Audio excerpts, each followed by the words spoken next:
you're like ignoring all the benefits, right? This is the thing that's like the alternative is stagnation, or I want to know what your alternative is. Europe is stagnant. They don't have innovation. So the Europeans have this problem. We don't. And there's some, negatives which you point out, but there are huge positives that everybody ignores.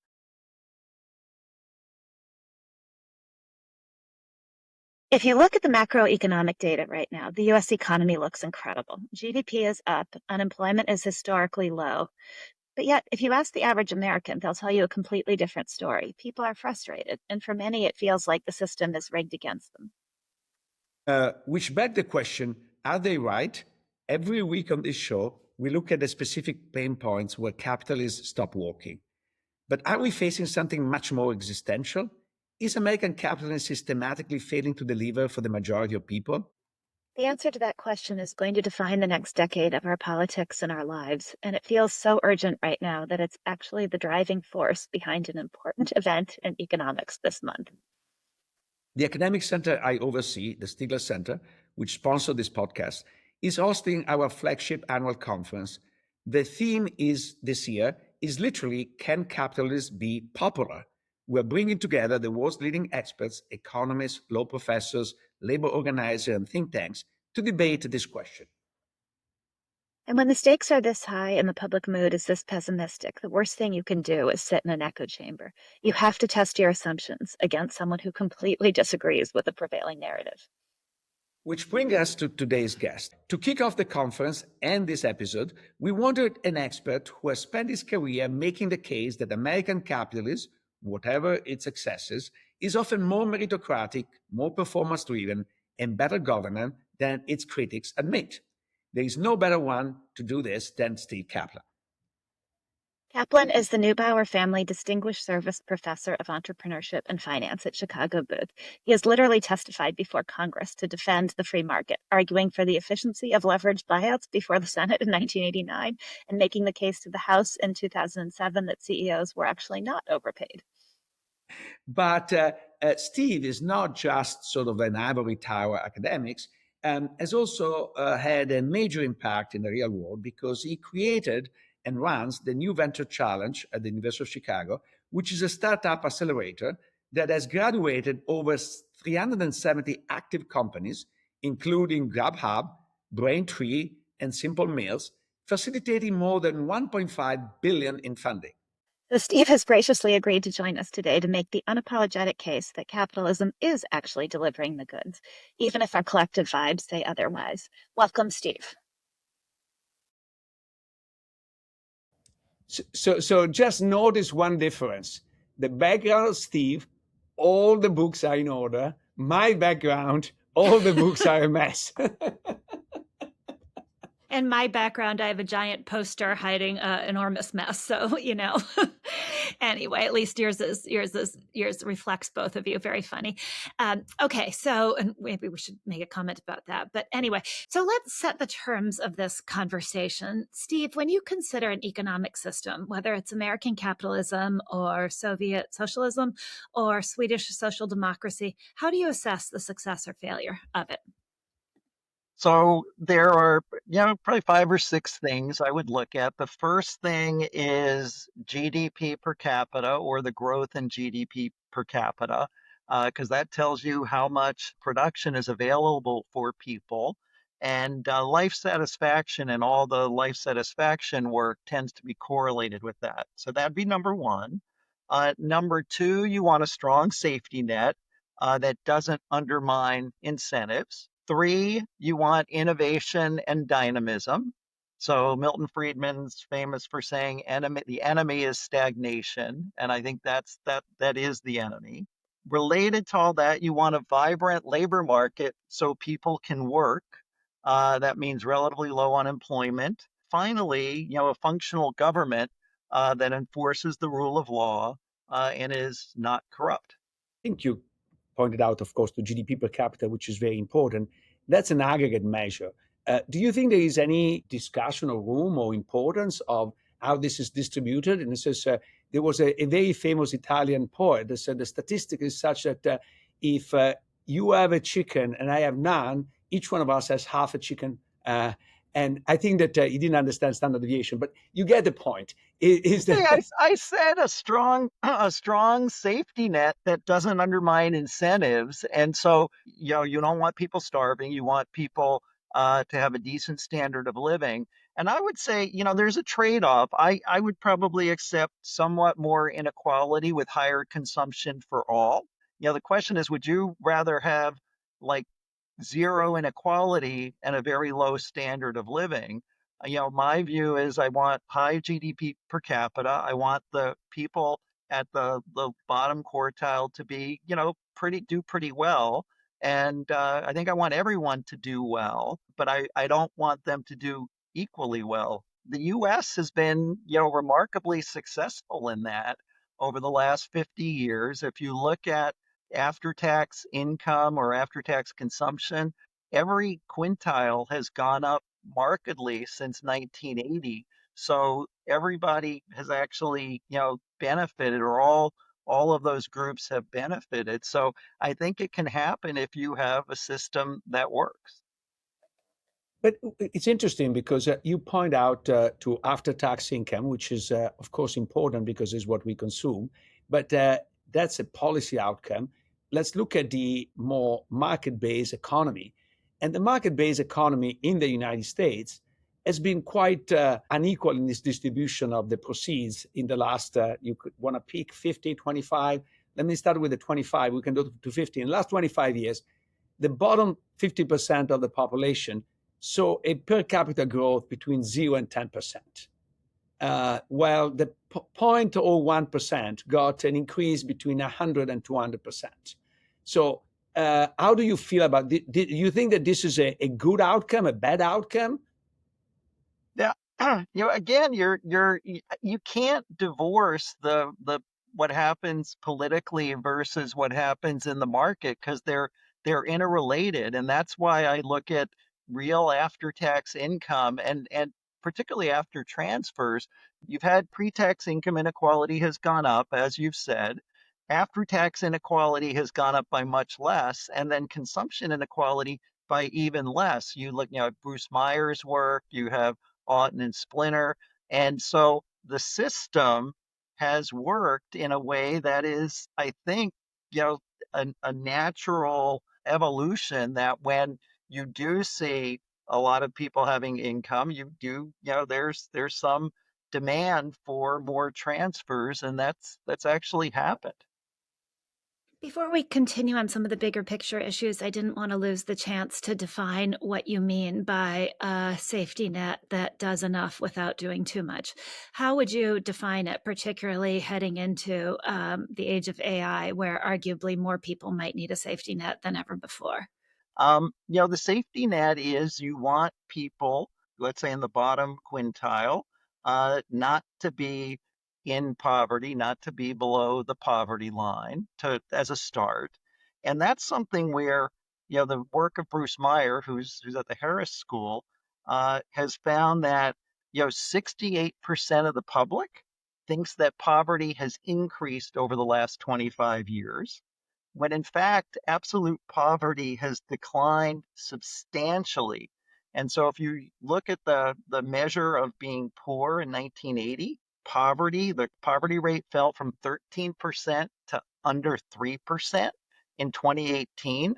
So the people in, call it, dire poverty has gone down substantially over this time, and that's what you want. I should also add, globally, the people who are living in extreme poverty has also declined substantially. And I know you don't want me to talk about global, you want to focus on the US, but clearly people in the US care about that because of, all the outrage over the USAID cuts. And that's also a huge success story of the market system, and I think the US system. So going back to Bethany's question, you don't want people living in poverty or subsistence. You want them to have a decent standard of living.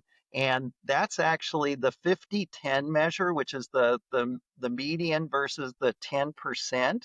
That measure, actually, inequality has gotten less over time, and that's consumption.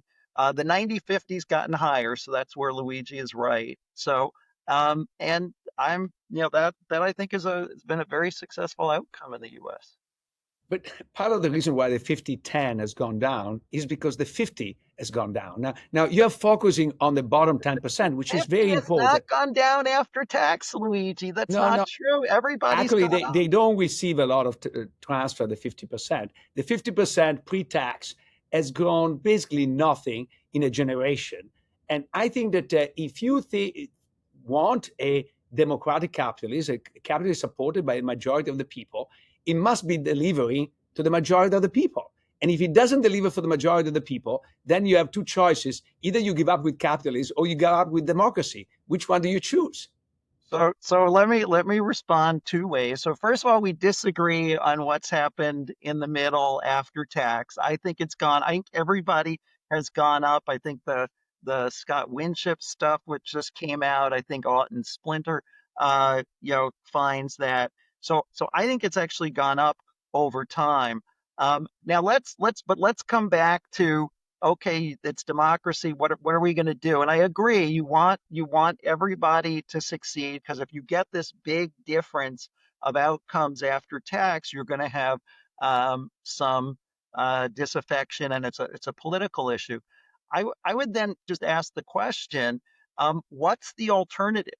Compared to the other developed countries, which would be Western Europe, UK, Japan, they all have the same issues politically that we have here, where there's political disaffection, and their GDP growth per capita has been much lower, and their employment of young people is lower. They have all these issues that the sort of a more socialistic system doesn't seem to help. And so I'd much rather have the US system, where I think most people have done pretty well over these 50 years. You've had a lot of innovation. Corporate sector has been spectacular in the US versus those other countries. And the disaffection is sort of similar. Can we pause on a grungy detail again that both of you are probably going to have to answer for me, just because as a non-economist, I don't understand. It seems that this issue about the 50% is really, really important. And how can there be disagreement? It's a number. So why can Luigi say it's one thing and Steve, you say it's something else? So I don't know where Luigi's getting this from. I went to Aughton and Splinter, which was a paper, was in the JPE 2024, and I wrote down what they found, and they looked from 1980 to 2022, real after tax per capita income for the bottom 50% was up by 2/3 from 1980 to 2022, and all quintiles were up significantly. And there's some disagreement. I think, Piketty, Saw, Zuckman are make some different assumptions, but they're a little bit of the outlier relative to Eric Zwick, who's one of our colleagues. David Weisbach is going to be more along, I think, the lines that Aughton and Splinter are. So those are my data. I don't know what Luigi's are. I think that I'm looking at pre-tax income. You're looking at after tax. I think that that's a Correct. big distribution. Correct. And I acknowledge that. If you have a system in which half the population is on the payroll, I don't find it very attractive, honestly. You seem to suggest that as long as they have enough to eat, but even if they don't make that money, but they get transfer, is a good system. I disagree on that. Luigi, it's not just that. The middle, they're not getting transfers. The middle, they're paying lower taxes. The taxes are higher, despite what people say. We have a progressive system. The upper income people do pay higher taxes, and so that's part of it. And the transfers help the bottom, but the middle is largely, I think, largely transfer free, or there's not a ton. So before we move on from this, let me ask you both another question then. What does matter, pre-tax income or after-tax income? And would this, Steve, to you, imply that the tax system is working as designed? We had Ray Madoff as a guest on Capitalisn't, and she's written a book pointing out that the issue is taxes on wealth, not necessarily taxes on income. And one of the most compelling stats she gave is that despite Warren Buffett's much acclaimed piece in the New York Times pointing out that his secretary paid more in taxes than he did under the solution he proposed, he would still not pay much more in taxes because it's a wealth issue, not an income issue. But anyway, so before I get too far afield on that, which measure do each of you think is more important? And Steve, then what does that, if I assume you're going to say after tax income, does that imply then that the income tax system is working as it should? I would say after tax income and in particular consumption, because consumption is at the end of the day what people actually get and live in their lives. And I think the US tax system has done a reasonably good job over time. But the caveat, so I'm going to agree with Ray to some extent. I think there are loopholes that people use that you should probably close. Like it's very easy. There's now different products that allow you more easily to move capital gains income from this year to future years. So it's postponed gains, and there's a little bit. It's legal, but it's sort of a little bit of a loophole that ought to be closed. I think the estate tax, can probably be improved upon. I think the tax system can be better. My guess is I don't know, about enforcement and whether more enforcement delivers. And I think cutting the IRS agents, which is happening now, may be a negative present value decision as well. So I think you want a tax system that operates correctly, or what's the word, efficiently. And for example, the wealth taxes I think are ill-advised. That the California wealth tax and then the proposal to have it's the Kana Sanders proposal to have a 5% wealth tax every year. I think even Luigi would not like that. No, so But wait, before we go to Luigi, one word answer: carried interest, carried interest, capital oh gains tax, man, or regular tax? Come on, you left it out. that's complicated. One. That's how I'd leave it alone. Leave it alone. Oh, okay, Luigi. So I think they measure substantially different things. I am with Steve that if you want to see the overall welfare of somebody, I think probably the consumption is the most important thing.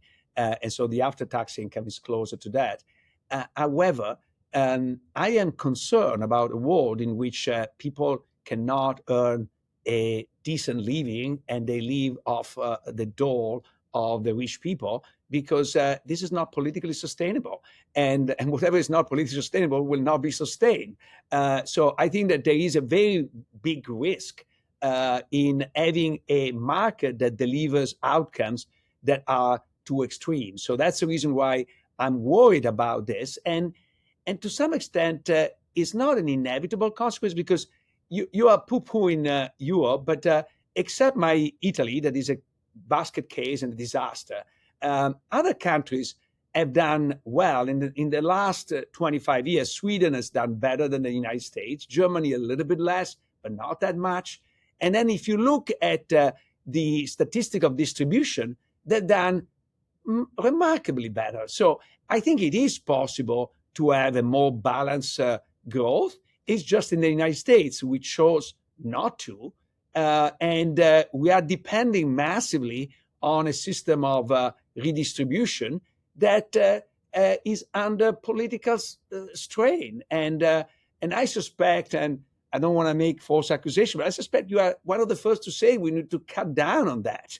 So I think that the fear is the system of the redistribution will not continue very long if you have such a different income pre-taxes. We agree on that. I think you don't want that. We want the middle to do better, and I think that over time you can't redistribute all the way. Now let's again go to the U.S. Europe comparison. I think post GFC, the U.S. has also a great financial crisis. Excuse me. The U.S. has outperformed all the European countries, the big ones. I don't know about Sweden, but certainly Germany, Netherlands, France. I went and looked at this, so I'm pretty sure of this, that per capita income continues to go up in the U.S. more than in Europe. I think Europe also, the redistribution that they have is much less sustainable than ours. The people don't work after 62, the retirement system, all those systems are problematic, and they seem very hard to change. They also have a bigger problem with young people working, and I'm pretty sure their unemployment rates are higher than in the US. So if you're worried about young people and the middle not being on the dole, Europe's got a big problem relative to the US. And one last thing, the inequality is a bit understated in Europe for the following reason, that people can put income in other countries. In the US, you're taxed on your worldwide income. And in Europe, many of the countries you're not. And therefore, they understate the inequality. I think Zuckman figured that out recently, that his numbers were understated for the amount of inequality in France in particular. No, this you're absolutely right. It's not only they understate the income, they move out. It's just if from the United States, you cannot move out because you're still taxed. If you are a rich Italians, you can move to Monaco and not pay any tax. In fact, everybody say, "Oh, do you like Sinner, the tennis player, the Italian tennis player?"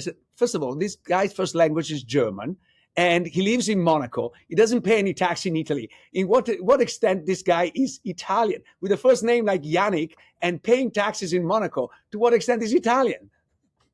Luigi, that brings up a question. Why have you become a U.S. citizen rather than stay in Italy if Europe is so much better? Luigi, would you like to answer that? I'm sorry, No, that was not fair. We're having too much fun today. but so shifting gear a little bit, you mentioned about survey of happiness. Let's look at the more hard data, which is life expectancy. What is shocking of the United States is not only they have a much lower life expectancy than any other developed country, in spite of spending between 3 and 4 times as much as most of them, and also their life expectancy, conditional life expectancy, the healthy life expectancy is even lower. Healthy life expectancy in the United States is only 63 years. So we're both past the healthy life expectancy. And Oh, dear God. and This is then really appalling, you guys. and then the shocking part is that if you compare to a country like the UK, in a sense, the life expectancy at any level of income in the United States is lower than the UK, and only the richest American are slowly approaching the richest UK people, but everybody else is strictly below. How do you see this major failure of the US health system? Yeah, I don't. That's the one thing. Now it's not so dire, and as you say, let me give another take on it. U.S. life expectancy is up by about 5 years since 1980. So it started a little bit lower than Western Europe. Western Europe's up by 7 or 8. So that's a 2 or 3 year difference, and that is true. And I don't have a good explanation for why there is a difference before and why that difference has gotten bigger. The one caveat to that I would say is whether, again, going back to expenditures, whether Europe can sustain that as they get more and more older people and fewer younger people. They're going to have a big problem or trouble sustaining their healthcare system. And the U.S. has, that same, a little bit of that problem, but much less. So that's a disturbing statistic, but I think the other one that Luigi sent that is, I don't know if it's more disturbing to me, but I think it's really hard for all of us to believe in a system where the American dream just doesn't work anymore. And so this social mobility data is really quite stunning that in Denmark and Norway, it takes 2 generations for a low income family to reach median income. In Germany, it takes 4 generations. And in the United States, it takes 5 generations. Isn't that antithetical to the concept of America and the American dream if we're not the country with the most social mobility? I'm not sure that the data say that. My reading of Raj Chetty's work, who looked at mobility, I thought said that mobility hadn't really changed over time in the US. So again, this is like a comparison up or down versus time series. The mobility in the US, at least on the Raj Chetty data, seemed similar. And maybe it's been lower than it has been in Europe, although that's a weird result to me because until the Trump administration has made immigration of all kinds more difficult, the US is the place people came and have been massively successful, including Luigi. And Elon Musk would be another. And so that's what sort of is the disconnect between that. Now, what may be a cause, and we didn't talk about this, this is the other failure of the US economy. That's a big one. And I'm curious to hear how that is in Europe. It's not necessarily the capitalism, it's the government, it's education. And the US education system, the public education system, I think has performed very poorly. Test scores are in decline. The teachers union, they think capitalism is bad. The national, and the NEA, which is the biggest teachers union, says that has a critique of capitalism. They're anti-capitalist. And so you've got the teachers unions have become very powerful. They're very active in the blue states, and the performance has declined. And that, I think, is also potentially a cause of less mobility, if the less mobility is true. And that's also something, if you ask me how we could improve the US, make the teachers unions less powerful, don't let them bargain collectively. I think that's been a big cost to the US relative. And Europe, I don't know if it's better. You tell me if it's better there. Well, I actually want to go back to something you said about health because you said that I'm not so sure that Europe can afford the healthcare. I would say the other way around because the healthcare in Europe costs a fraction of what it costs in the United States. So and deliver so much more. You know that in the United States there are 358 preventable deaths per 100,000 versus the 100 and something that you have in Japan or Israel or even Korea. So I think that the healthcare is not doing prevention like they are doing in other countries, and there is a massive amount of pollution. You know that, for example, Parkinson's disease is a complete. The people thought it was a genetic thing. It's mostly an environmental stuff, and is much more present in the United States. Why? Because the FDA has been slow at prohibiting paraquat, which is a pesticide that is directly related to the incidence of Parkinson's diseases. And then, one of the reasons why life expectancy is so low in the United States is that 4 out of 100 kids that are made to 5 don't make it to 40, which is like a pretty dramatic number. And what is the primary reason? Is opioids. And what is the primary reason of opioids? Is the marketing that was allowed. And I'm sorry to say, the capitalist incentives of McKinsey helping Purdue to sell that stuff to every little hospital and kid. I think that is a really failure that Europe has avoided and actually saves a lot of money in it. Yeah, no, it's fair. I mean, the US can do better, on healthcare. I think we agree with that. Whether that's a capitalist failing or a government failing is a different question. And then again, we have a different population to start with. So It's a very complicated question, and our health economists struggle with this as well, as you know. I want to come back to that too, but I had a bigger picture question to ask you that has puzzled me for a long time. So I hear this argument from you and from other people about how well the economy is doing and how well America has done. It does seem to me some people have blamed it on vibes, like a vibe session. It does seem to me that the performance of the economy should be kind of like pornography. You know it when you see it. If it's good, it should feel good. If it's not, maybe I'm mixing too many metaphors here. If it's not good, but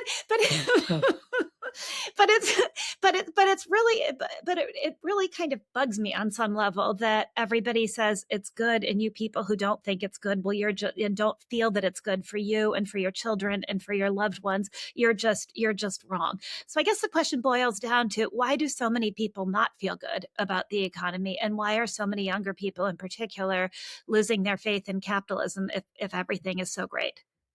I mean, it's a super good question. I mean, I went and looked at some of the happiness or life satisfaction answers people had both in the general social survey and then the Gallup World stuff. And what's super interesting is if you look from 1980 to 2018, U.S. life satisfaction was pretty constant. It was down a teeny bit, but it was pretty constant about pretty happy, somewhat happy, and not too happy. And I think that's also true in Europe. The big drop actually in life satisfaction was 2018 to 2024. And there was a big drop in the US. There's a drop in Western Europe too, not quite as high as the US, but a drop. And so could be the pandemic, could be social media, which we're finding out has negative effects, particularly on kids. And that, by the way, is being reversed as there is on the opioids. So there are these self-correcting mechanisms, which are part markets, part government, that are pushing. So I don't know. It's a very it's a real puzzle, that 2018 to 24 drop. But Steve, you cannot sort of not take responsibility for capitalism when you see sort of the influence that, for example, the big chemical companies have on allowing pesticides to be distributed, or Purdue basically getting its way in having recognized the opioids as a safe medicine and sold everywhere. Uh, and McKinsey supporting that and pushing that even further. This is part of some of the aspect of capitalism. And why is this? You're saying is a responsibility of the government to undo it. But if the capitalists are buying off the government, what can they do? But Luigi, I think you're ignoring. First of all, I think you have this view that all companies are evil, and I have a very different No, view. I no, think that's not that true. most But companies want to do the right thing, and some don't, and often that comes back to bite them, which has happened in the opioid case. Not always. But you're like ignoring all the benefits, right? This is the thing that's like the alternative is stagnation. Or I want to know what your alternative is. Europe is stagnant. They don't have innovation, and part of the reason is their labor markets are very inflexible. It's hard to hire and fire people. It's overly regulated, and so the Europeans have this problem. We don't, and there's some negatives which you point out, but there are huge positives that everybody ignores. I would take the flexibility and the a bit more of the volatility so you get innovation rather than stagnation. And that's and that's why, again, you do need a safety net. You need to have that, and that's why I focus on that, and we do. you treat Europe like as a whole, but Sweden is performing very well. It's not a stagnant place. There is innovation, and there is longer life expectancy. People are happier. It's a much better place. Italy, I grant you, is a disaster. It's stagnant. People. The only thing that they do is they live a little bit longer because the food is better. But that's another story. And it's healthier, probably. Yeah, but then also in the United States, most of the action is in California. If you were to take out California from the United States would be abysmally bad. And California is everything you hate: regulation. So it's not obvious that the successes are due to the American capitalist model you like. They are, in fact, due to the opposite. No, no, come on. The businesses in California can hire and fire, so you have the flexibility. You have startups failing all the time, which is very different, again, from Western Europe. Sweden, I think, is a little better on that score, which is another reason they've been successful. But Sweden's a small country. Sweden has, I'm going to get this wrong, but 10 million-ish people. The economies that have scaled, that are large, the US is unique and uniquely successful over a long period of time. And those other countries that are larger in Europe are just not nearly as successful. And then California, we'll see what happens. But it is the fact that tech goes there and everybody agglomerates, I think, is powerful. As long as they could mess it up, we'll see. But you're saying that it's a great thing that the labor market is so flexible, and at the end of the day, people find a job and unemployment is low. First of all, we know, and one of our colleagues did some of this work, is that a lot of males are exiting the workforce. Prime age males that in the old days were working are exiting the workforce. So it's not true that they reallocate.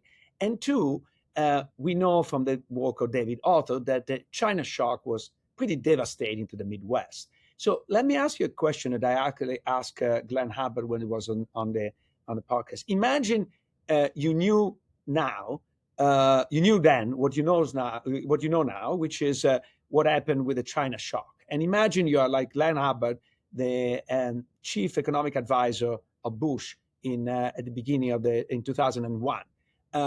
What policy would you tell to do differently to avoid this? Or you're saying this is just unavoidable stuff and we have to go through. What is your take on this? I'm trying to think. I mean, you look at what did Europe do in this event from the China shock, because they got shocked too. I'm not sure Europe did anything differently from what we did. Did they have more protection? I think that in Europe is more difficult to fire. So I think one of the reasons why Italian productivity is not going up so much is precisely because there is a slow adjustment process. However, we didn't have the wave of suicides and drug epidemics and alcoholism that the Midwest had. So I think that there are some important trade-offs there. Yeah, I think what I would say is policy wise, I think you want the world to respond to technological change and to be more productive, that at the end of the day, that's a better thing. I think in this case, you probably would have wanted to provide more support to the people who were affected by this, who I don't think got a lot of support. And then the opioid crisis was the interaction between the loss of jobs and the marketing of the drugs. So you should have had a better regulatory regime on that. I'm not, that's sort of, I think I would just say would have had more of a safety net, or more try to re-educate the people who lost their jobs. I think that's the nature of the beast. I'm going to ask a slightly unfair question, maybe what you guys might perceive as an unfair question, but I'm going to answer it before I have you guys answer it. So we've had a lot of talk about the safety net, and now with the AI transformation of our economy probably coming, you hear a lot of people in Silicon Valley talk about UBI as a solution and about the safety net as a solution for more and more people. And I often think when I hear this that it's a little bit let them eat UBI, in that nobody wants that for themselves and nobody wants that for their kids.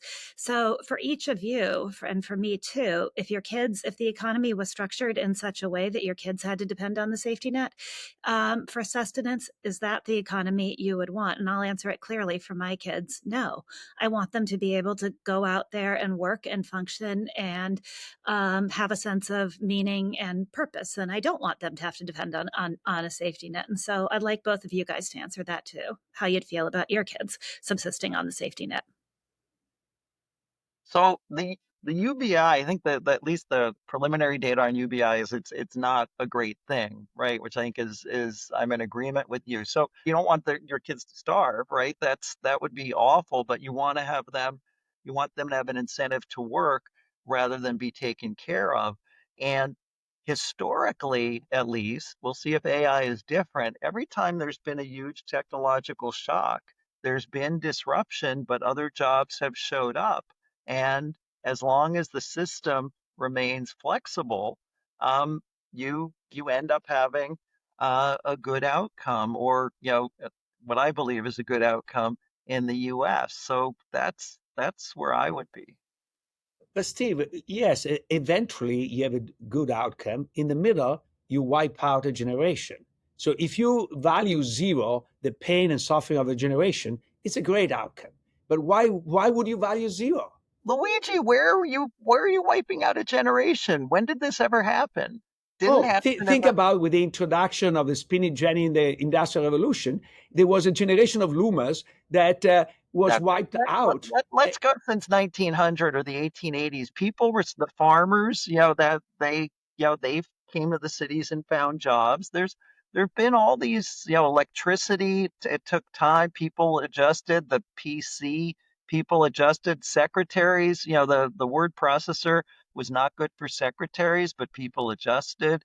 The Tell internet you, was not good for retailers. People adjusted. So in the last 125 years, the beginning of the Industrial Revolution, I'm not sure is the analog here. I think the right analog is the technological changes in the last 125 years. And there've been, people have adjusted. And again, you're not throwing people away. You have a safety net. And then I should also ask, what's your alternative? What would you say? So it I think looks that like Bethany and I kind of agree. okay. So what are you saying? So first of all, I want to say you're forgetting the China shock. In the China shock, there is a generation that's been wiped out. If I am a 45 years old uh, working in a construction or in a factory, and my next job is to be the cashier or trying to become a nurse or a web designer, is not easy, and most of the time doesn't work. And that generation is wiped out. It's not in the Industrial Revolution. Is 10 or 20 years ago. Of course, there are winners and losers all the time, and and it's terrible that there are, but it's again that happens. So, what is your solution, though? You haven't said your solution. Oh, I think that we want to adopt technology, but it's not obvious that the maximum speed is the optimal speed. And so maybe we want to slow down in order to make it easier for one generation to move Oh, out. I think that's so dangerous because information wants to be free. And if we slow down, then someone else, China or India or whatever is going to do it. And then you're behind like Europe for, in a way that makes it very, very difficult. So I think that's very dangerous. That's why I like our system, because again, there are positives and negatives, and the negatives are awful, but like relative to any alternative, it's like hugely better.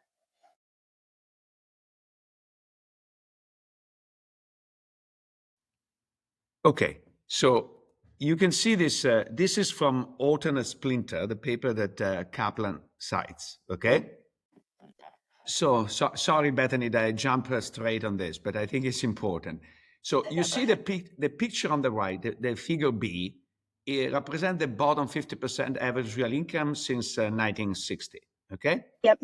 Now, if you look at the fiscal income, just for your information, this is what you report in your sort of tax returns, as we pay recently. You might be familiar with that. That is basically flat since 1970. Okay? You see Okay. the picture is Okay. basically flat. And by Yep. the way, this is maybe geeking you out, but they use the personal consumer expenditure deflator rather than the more common CPI, consumer price index, because the Okay. numbers look better with the consumption expenditure. Inflation is being higher if you look measuring the consumer price index. But let's keep it So in a what? sec. So what? No, no. So let's pause on that. So Yeah, what you're saying is that number would look even worse if it were calculated. It's flat, but it's flat using the best possible way of looking at it. And if you exactly. calculated it more honestly, it would look worse. Okay. All Okay. right. Let's keep going. Got it. So now look at the jump, the big jump. There are two jumps. The big jump is from fiscal income to pre-tax income. Yeah. And what's the difference? That's what I discovered myself, I have to say, because it's not that easy. First of all, this is super interesting. Only 60% of our income is reported in income taxes. But Okay? that's not true. I report all my income. No, What no, do you no, no, mean? no, no, no. That's not true. That's not true. It So isn't. You're calling me a tax cheat? no, no, no. The law allows you not to report certain things. So number one, you don't report your health insurance if you're employed. Hmm? Then you don't report the employer payroll taxes. Then there is the retirement income accrual. So if you have a 401k and the 401k goes up, that income is not reported in your. Okay. Yeah. Another important part is the corporate retained earnings. You take a company like Apple, they distribute some dividends. That dividends become income for some people, but in the personal income tax, the retained earnings of Apple don't show up anywhere. The bottom line is there is a lot of arbitrariness in that allocation. Still, if you look from 2000 onward, that number is pretty much flat. Got it. Okay. Yeah. Then there is another big jump that is the pre-tax versus after-tax particular transfer. So look at the after-tax income versus pre-tax plus transfer. Not much. I think that that other part is big. Why is big? That's mostly Medicare and Medicaid. Yeah, which then that's really a screwed up calculation because it's very misleading to say that those benefits apply to that 50% of the population. That's taking a huge benefit for a very small number of that 50% and applying it over the whole 50%. So it's very meaningful to the over 65, and Medicaid is very meaningful to maybe the bottom 10% who qualify for Medicaid, but for a whole bunch of people in there the numbers are making it look like they're getting that benefit. It's nothing. Do you see what I Exactly. mean? I'm not saying it Absolutely. No, very no, well, no. but You're yeah. you're saying perfectly. And also, I think explains one important element of the difference between reality and perception, because a lot of that stuff is stuff you don't see in your pay stub and you Yeah. don't perceive as well as the normal income. So much of that improvement is the fact that your employer pays for your healthcare, and the healthcare is super expensive, becomes super expensive. But you kind of perceive you still have the same health insurance. In fact, if anything, if you look at the little fine print, that health insurance has become worse because it starts to cover less and less things over time. So your perception is, I get worse and worse over time, but the statistics say, no, they pay in dollar terms more and more over time. If there is one big conclusion of the discussion with Steve, is that healthcare is the center of the universe to some extent. I was actually thinking that too, because do any of these frictions matter other than healthcare? Because if that keeps people in jobs that they don't want to be in, just that level of anxiety that if you lose your job, you lose your healthcare too. It's just it adds a truly astonishing and awful dynamic to this, because that is what makes people feel so trapped, right? And as somebody who pays for her healthcare, because I'm an independent contractor. I mean, it is insane. My premiums went up 40% this year. I don't know what is happening in the market, but it happened across the board to people. And so I'm paying 40% more for, once again, worse healthcare. I'm not getting anything more out of it. It's just it's really a broken system. It is the big, beautiful bill. You have to thank the big, beautiful bill. I think in 2021, the Democrats introduced a subsidy to basically exchanges that provide healthcare. And Yeah. that subsidy has been terminated by the big, beautiful bill, so called. The price dynamics, the market dynamics of that stuff is explosive, has been hidden from the face of most people through subsidies, rather than trying to fix the system underlying that is broken. I think that is, to me, the clear message. Yeah, I think so too. And it's hidden, but it nonetheless causes people extraordinary anxiety, especially if they need their health insurance for a medication that they need to stay alive. They know they can't afford to lose their job. And so then in a world where jobs are ever more precarious, it's hidden. The financial benefit you get from it may be sort of hidden, but the corresponding agony. I was going to say, I was thinking anxiety, but agony is probably a better word. The corresponding agony you get from the fear of losing it is not hidden at all. That's a very real factor in a lot of people's lives. Yeah, I think that, as a European, I find it crazy that the moment you're fired, you actually have to think about paying for your health insurance, which is the last thing you want to do in the moment you're fired. So adding insult to injury, I think is crazy. And I think I regret that we didn't push Steve more, because he came out as this socialist in favor of a welfare system, but he wasn't very specific. And on particularly, we should have asked whether he believed in Medicare for all or some form of Medicare for all, because that's what a safety net is. I mean, I've become more and more offended by the casual way in which privileged people talk about a safety net or talk about UBI as the solution to America's woes, but they don't want their children to live that way. It really is let them eat UBI or let them eat the safety net. It's like for other people and other people's children, there should be a safety net to take care of them, but they want their children to still have opportunity and it really bothers me that becomes sort of the default way to address the lack of opportunity for everybody, that while there's a safety net for you people. But I think that I don't want to put words in Steve's mouth, but my impression is that his definition of a good economy is an economy in which nobody starves because there is a safety net. But past that, I don't care. Versus a system where everybody has opportunities and everybody also benefits somewhat by a growing pie. Well, in fairness to him, he didn't say that. He didn't define what he means by a safety net. He wouldn't define it. So I'm not sure he would say that it's just the minimal level to avoid starvation. And I think if we had him here, he would also say that he wants everybody to have opportunity. But then the devil is in the details, right? What do you do to make sure that everybody has opportunity? And what do you do to make that real? So I think it's very easy and lovely to say there's a safety net and we won't define what that is or who it takes care of or what it provides. And we want everybody to have opportunity, but we're not going to do anything to make sure that's the case.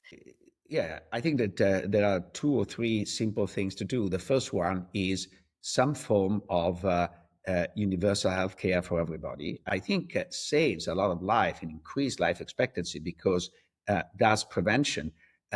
We had actually a professor at the University of Chicago in the medical department who worked both in Europe and in the United States, describing the value step that she works in lung cancer, so a terrible sector. And she was describing one of the difference is in Europe, the patients arrive much earlier.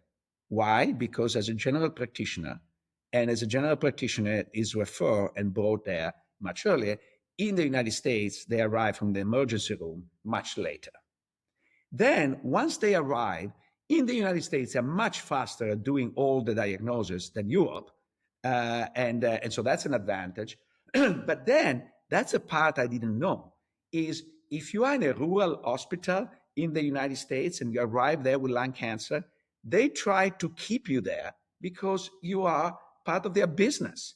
In Europe, because they have no profit motive, they transfer you to the best place where your cancer can be cured. So I think that's a gigantic difference between a business and a patient. Yeah, I realized that firsthand. It was years ago, but a friend of mine was in Chicago and passed out at a restaurant, having heart palpitations. And the ambulance had to come and get her, and I went with her, obviously. So we went to an emergency room in Chicago, and they tried to convince her that she needed to have she needed to have open heart surgery because she was having a heart attack. And my then brother-in-law was a doctor in Chicago, and I called him, and he said, "Oh my God, get her out of there. This is a nothing. She's having a vasovagal spasm, which manifests as heart attack symptoms, and they know that, but they're going to get paid. She has insurance, and she's one of the few people who ever ends up at this hospital with insurance, and they're going to do the surgery on her in order to get her insurance to pay. But this is a nothing. She doesn't need heart surgery. She's going to be fine. She's just having a vasovagal spasm, and get her out of there." And so I got her out of there, and we got to Northwestern, and indeed it was just a vasovagal spasm. But my friend Stacy literally almost had her surgery that she didn't need as a result of being an insured patient in a hospital that needed the money. And It actually, was the the most. irony is, had she had the heart surgery, this would have been counted as an income in the statistics. Oh God, that's so awful. This is particularly wonky, dark humor, Luigi. Only on capitalism can we be making a joke out of this.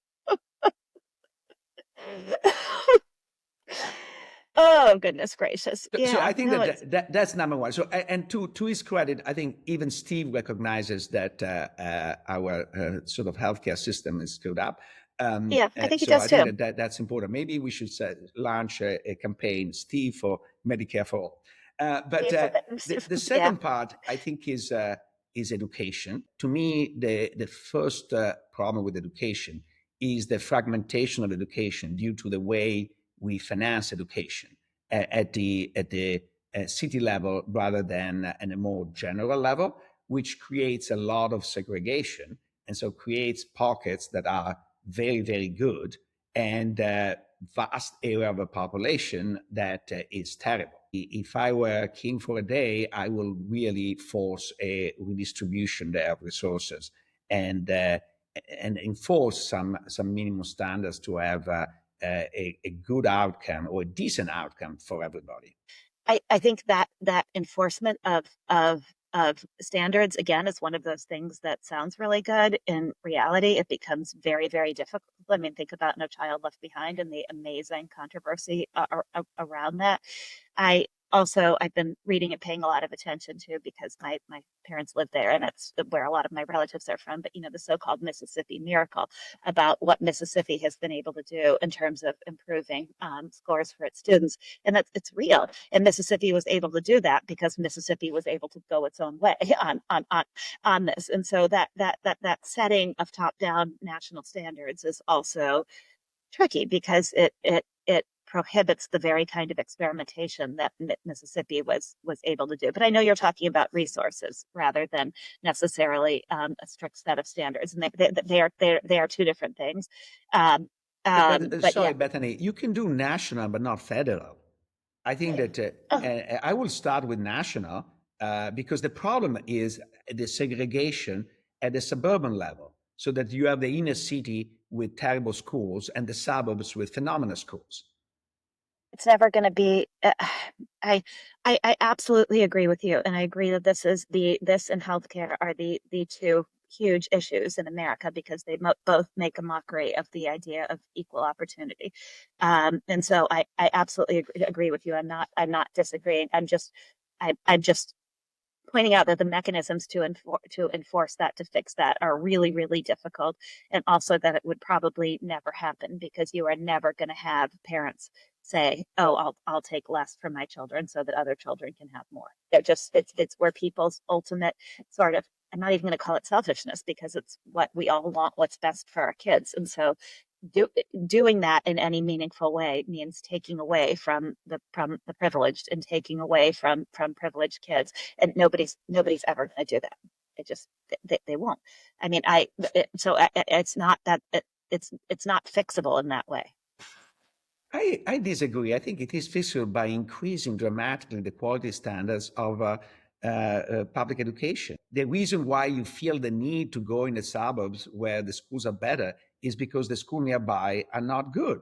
The moment that your schools are good, you don't have to take away from the other guys. You basically impose more taxes to everybody to finance a better education for everybody, and then eventually people will opt out and go to the public schools. I mean, I think that sounds really good in theory. I don't think that's, I think that in reality, it gets incredibly complicated. I mean, even just look at Chicago, the idea of neighborhood schools versus schools that you test into, and how incredibly controversial that has become under Mayor Brandon Johnson. And I have heard people argue, get rid of all the schools that people can test into so that they're only neighborhood schools. Therefore, everybody has to send their children to the neighborhood schools and everybody gets the same education. No, nobody wants that. Nobody, it just, it's not, it sounds really nice in paper until it's your kid who then isn't getting the education that, because there's a huge, maybe it ends up in 30 years, it ends up being better for everybody, but there's a loss, there will be a lost generation there of kids who, that's putting it too strongly, but there will be kids who are not getting as good of an education as they could during that period of transition in order to bring everybody up to the same levels. I just think it's really difficult. One more thing on this, which is answering Steve's big point that what else do you want?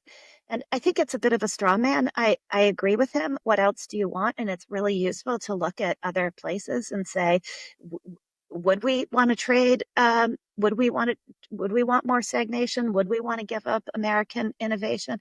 But even if you accept that as true, that the American system is what enables this phenomenal innovation, I think it's still a bit of a straw man to say, but we can't do better. We've had so many people on this podcast who have talked about how capitalism is constructed by the state.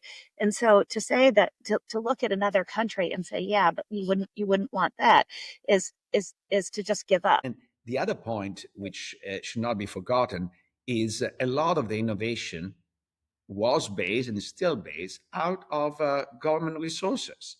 I think we have the internet thanks to DARPA. We had a lot of the innovation we have today thanks to the Apollo project and so on and so forth. So I think that saying that you cannot have that innovativeness unless you are in a cutthroat system, I think that's false.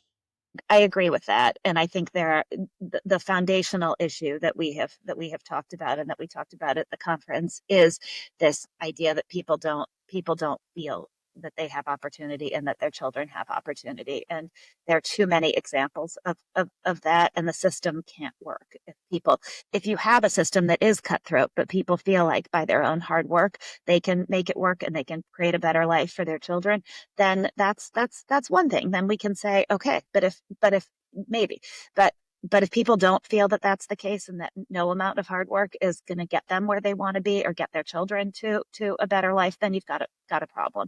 And I think too many people do feel that way, and for good reason. I remember being really struck by, when I was working on my last book, this GAO study that pointed out that it looked at big employers in a whole bunch of states. And a good chunk of the people who work for big companies are still on welfare food stamps because they don't make enough, even working full time, in order to not need government help. And there is something wrong with a labor market where people work full time and work hard and don't make enough money in order to not need help from the government. Then that's something going wrong in the labor market. But I do think, and I do think Steve is raising exactly the right question, because I think it is too easy for all of us to attack capitalism and be negative without saying, well, then what do you want instead? I still do trust capitalism. I think it's that Winston Churchill quote. It's the worst possible system with the possible exception of everything else that's ever been proposed. But that doesn't mean we can't do better, because even capitalism in its rawest form is constructed by the state. And so to abdicate the role of the state in setting better terms for the competition that is capitalism is to totally abdicate. And I don't think that's the right answer either. I think that the very wealthy in our society don't understand how much they owe to the state. I think there's very much it's this meritocracy gone wrong idea that, oh, I did it on my own. All of this money is mine. I don't owe any of it back to the state because it's mine. And I think that is fundamentally wrong when you understand the history of capitalism and understand that it is the state that has enabled the accumulation of these great fortunes. Yes, it's people, but it's people working within the rules set by the state. And so I wish I've been thinking that maybe people need to have more of a sense of civic responsibility. And that's something that has changed in America for the worse over the past 50 years, where people used to have people who did very well used to feel a responsibility back to the state that had enabled them to do very well. And maybe it was just in the years after World War II that felt more real. The fact that the state had enabled the existence of America felt more real to people, and they felt like they owed something back. And that being so far away from wars that touch most, especially the wealthy, plus this notion of meritocracy has allowed people to feel they don't owe anything back, that it's theirs. And I think that's something I would like to see changed as well. And Bethany, to close on where we started, in at the conference yesterday, there was an interesting discussion about the allocation precisely of those benefits. Because if you allocate, for example, the Medicare to mostly the poor, where do you allocate the Tesla subsidies? And the corporate welfare. And if you end up allocating that to the top, then you again see an enormous unequal distribution.